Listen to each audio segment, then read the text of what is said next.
I can remember when I believe it was in junior high school, one of my teachers was a very, very serious woman. She was, at that time, I thought probably in her hundreds. And dismissed her, so you know how that goes. So, in our English class, she said that we were all like flowers. And I remember one of the students in the background, not I, but one of the students in the background said, "Yes, we're all like blooming idiots." So, how many of you are familiar with control? Just checking. I'm sure you've read about it anyhow. It seems to be one of the ways that our society prefers to operate. So you have a piece of paper. I know you were given it as you came in today. Get your piece of paper out. Because what we're going to do is we're going to have just a little opportunity to see how many of these statements you find you resonate with. Now, you can be honest, you can be truthful, you can lie between your teeth, then it won't matter. Because, you see, you'll know. And this is really to help you help yourself. So, this has to do with what stimulates us to have that telltale behavior pattern called control. There's something called resistance. So if you're in resistance, and you're also not paying attention, or even if you are, your choice of behavior is going to be to control. And that's because you have a compulsion rooted in fear and threat. So here we go. Are you ready? Yeah. Okay, good. By the way, I've already taken this quiz. I like to be in control of work situations and am much happier working alone than with others. And if that's so, just make a mark. And if you don't want to make a mark, don't make a mark. When I'm under pressure, the easiest emotion for me to show is anger or irritability. I rarely ever tell anyone that I need them.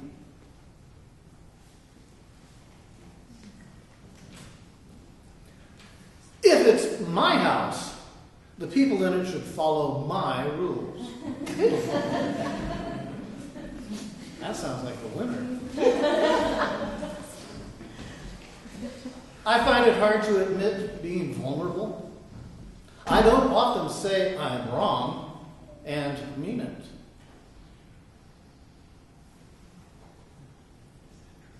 It's better to nurse my wounds than to show someone that I'm weak.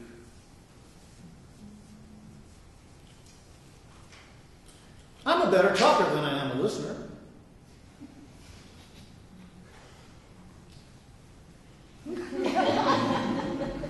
I have high standards, which others sometimes mistake for criticism.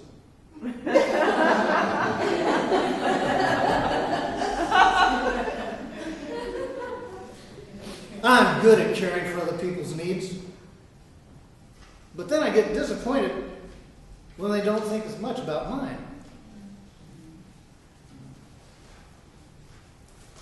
Don't worry, we're almost finished. You run out of paper. I still blame my parents for a lot of my problems, but I haven't told them so.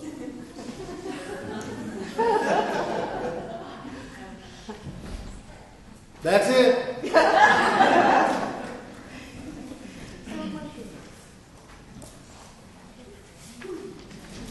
So, how many of you at least scored 1? Guess what that means? You're a control freak.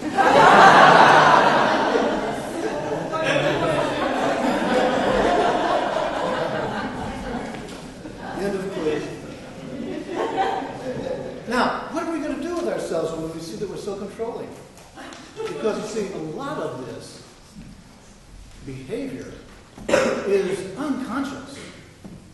We aren't even aware that it's going on, but all the while it's affecting us and what we do and how we do what we do. You see, control is the idea that you can make something do something to get a certain outcome. Or, if you become aware of that, and you say, okay, I'm just going to live completely out of control. Hey, there are a lot of other things that can help, like self-discipline, guiding and co-creating in life.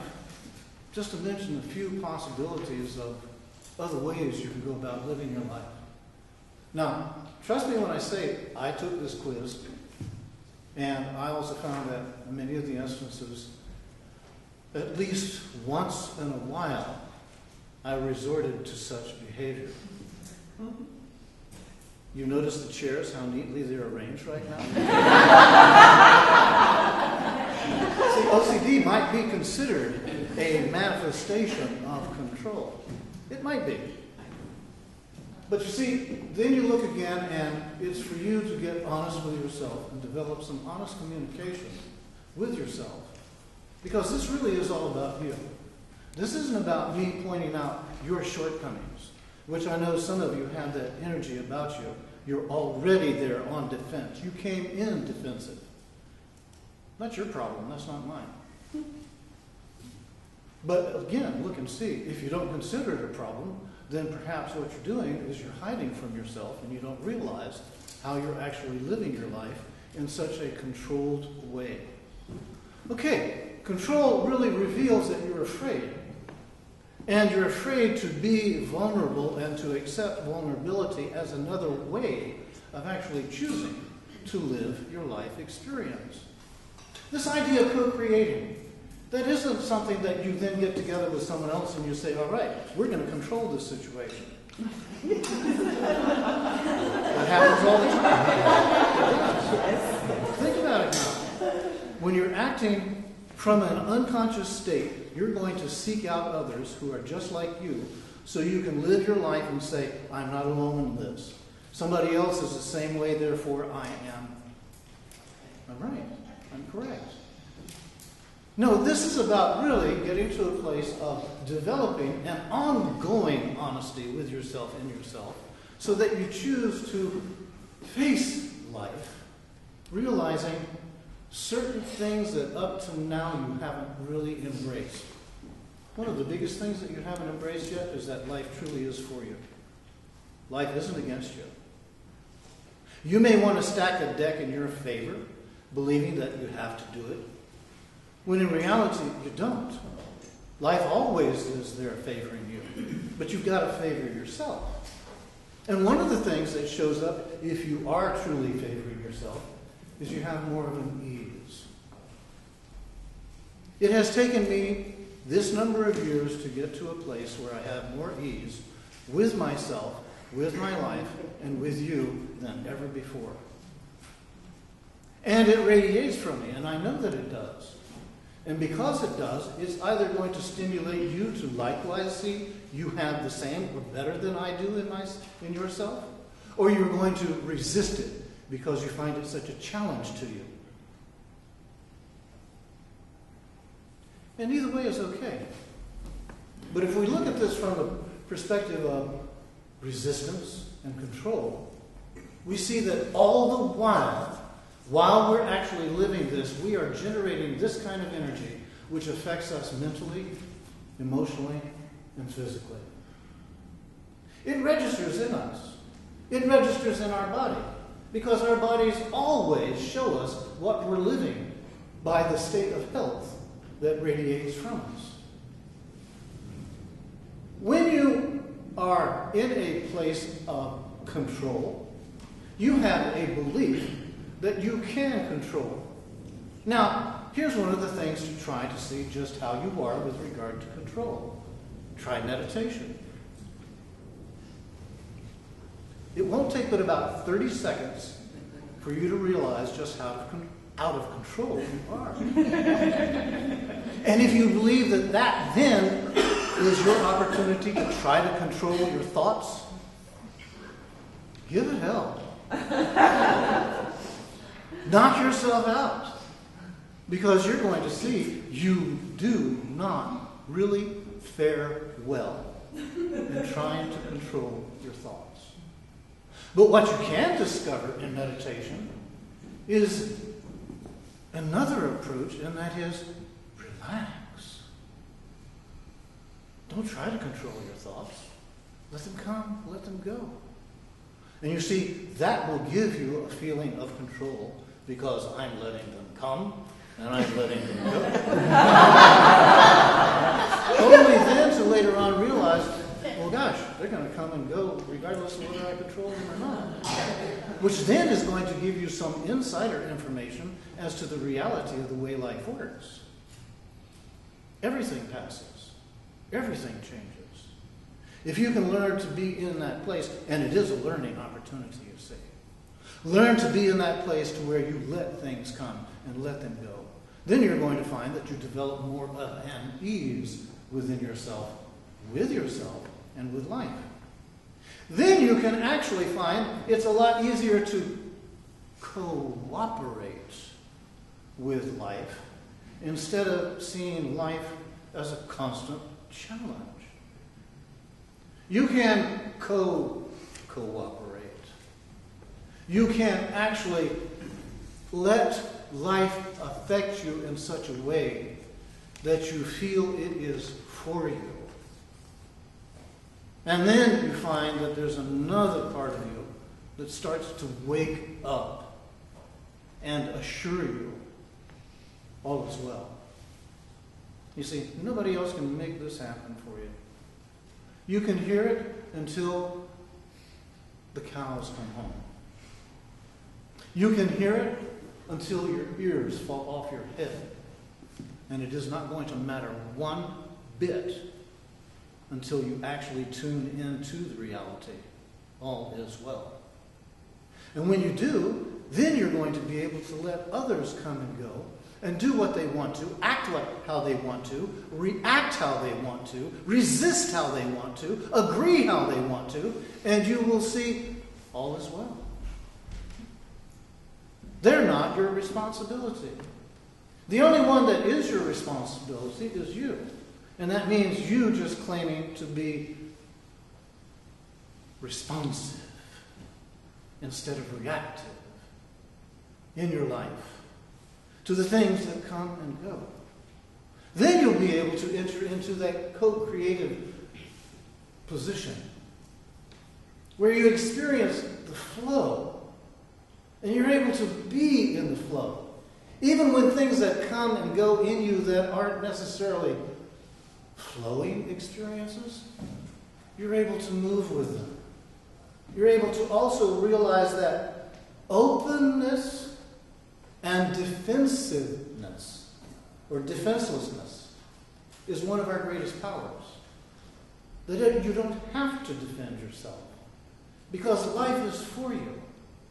It's going to help you help yourself, and so much easier when you aren't resisting life and aren't resisting yourself.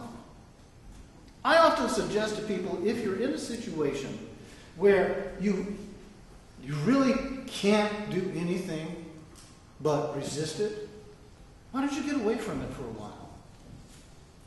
Why don't you get away from it so that you can then give yourself an opportunity to make some inner adjustments? Now, sometimes that is impossible, you see, because one of the greatest teachers in life is age. You think up to right now, most of you, that you've got it taken care of. Well, the older you get, the more you're going to see that your body starts wearing out. Your brain stops operating like it used to. And one of the greatest things that happens to us is if we get to that age, we find we have no control over how our body ages and things fade away. you can also see those who are in resistance of that. They will be in absolute denial that they're getting older. And if you mention to them that they are, like, happy birthday, shut up.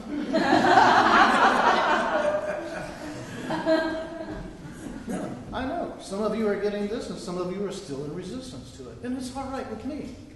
But the fact of the matter is, you came into this lifetime, as did I, as did all of us, with the opportunity to grow in ourselves, about ourselves. And as you see, we are at a place where resistance is showing up more and more. It really gives us the opportunity to see how we can reduce our control and translate it into cooperation so that we move with the flow and find in so doing, we enjoy life a lot better. It really comes down to you and how you are in your life with yourself. No one is perfect. We all have challenges, and they are simply opportunities to grow. But this is a major stumbling block or a stepping stone, and that is resistance with a behavioral pattern of control. If you can see it, if you can embrace it, if you can then begin to work with yourself and choose to be more cooperative in your life instead of resisting, you might find that you feel better. I don't know. That's up to you. At first, it may seem like a major challenge that's causing you to work harder than you ever worked before. But you see, if you stay with it, it gets easier because it's like any other muscle. You exercise it, and while it may fatigue and show you signs at first that it's not going to get stronger, you keep it up and it will. And if you keep using it, it will then become something that you can depend upon to actually help you get to that place where your life begins to bloom. You don't tell it how to bloom. You just participate in it. You go ahead and offer up the water. You know that the soil is there. The seed is planted. And you participate in the growing process by cooperating instead of trying to control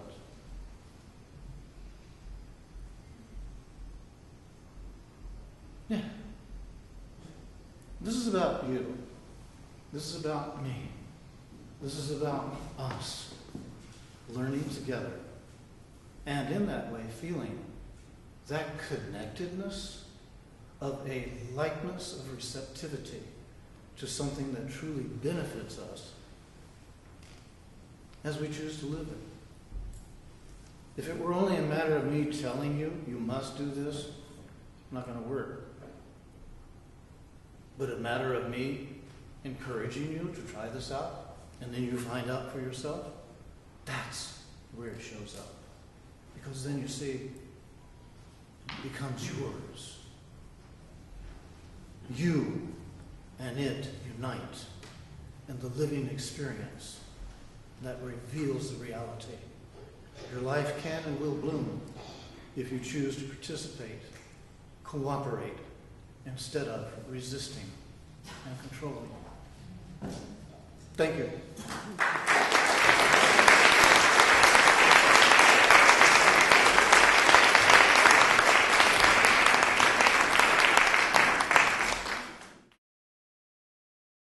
For more information about the Metaphysical Church of Enlightenment or the Rodin Foundation, please go to our website at www.rodin.org. If you have been inspired by the revelations shared in these podcasts, please donate to the Rodin Foundation's ongoing efforts to help others help themselves at www.rodin.org/donate.